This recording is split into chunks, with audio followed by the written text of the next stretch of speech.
राहुल गांधी देश का अपमान बार बार करते हैं।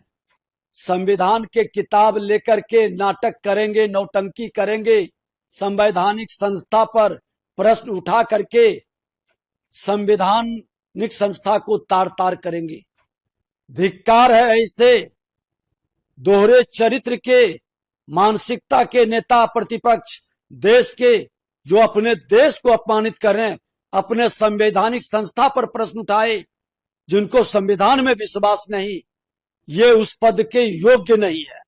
जब भी कहते हैं देश से बाहर जाके कहते हैं, बाहर जाके भारत को बदनाम करने का वो कैंपेन चला रहे हैं।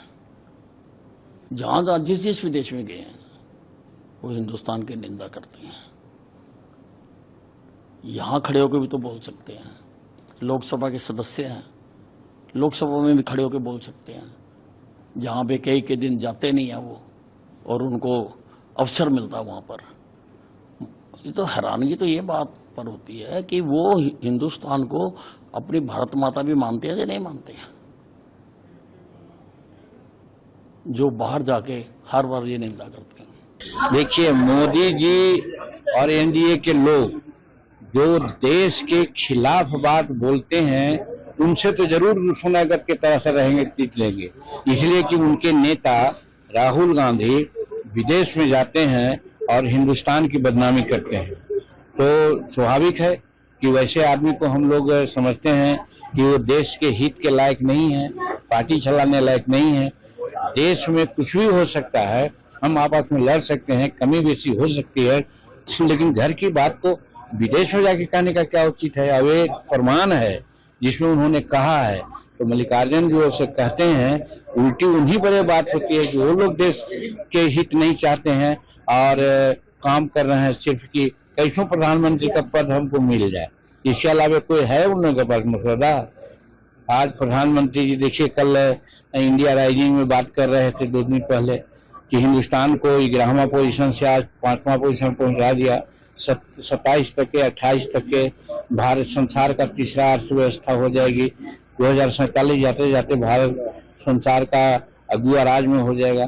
तो यहाँ एनडीए के लोग ये सोच रहे हैं, तो इसलिए उनको पता चल रहा है कि ये लोग दुश्मन हैं, दुश्मन नहीं है। यहाँ नीतीश कुमार देख रहे हैं, भगजोनी की तरफ बिजली आती थी, आज 22 से 24 घंटा बिजली मिल रही है। गांव गांव में सड़कें हो गई है। लॉ ऑर्डर में देखते हैं कि बच्चियां 9 बजे भी सिनेमा देख करके आती हैं। हमारा इमामगंज डुमरिया को देखिए, 3 बजे दिन के बाद कोई नहीं जाता था, आज 9 बजे रात में भी लोग जाते हैं। तो सब तरह से सुशासन है, डबल इंजन की सरकार है, काम कर रही है। तो उन लोग यही अनर्गल बात कर रहे हैं, प्रलाप कर रहे हैं। देखिए, ये तो हरियाणा में भी इसी तरह हुआ है। लोकसभा चुनाव और विधानसभा के चुनाव के बीच में कई लाख वोट बढ़े हैं और गिनती के टाइम में मतलब समझो 5 को इलेक्शन हुआ, 6 को गिनती शुरू हुई, 6 को जब गिनती शुरू हुई 7 को 6 को, तो उन्होंने बता दिया भाई इतने है, शाम तक 6 बजे तक की गिनती। फिर नेक्स्ट डे फिर 8 को गिनती थी, 7 तारीख की रात तक। तो जो इसका रास्ता एक ही है कि बैलेट से इलेक्शन कराया जाए। हमारे कांग्रेस अध्यक्ष ने भी कहा है।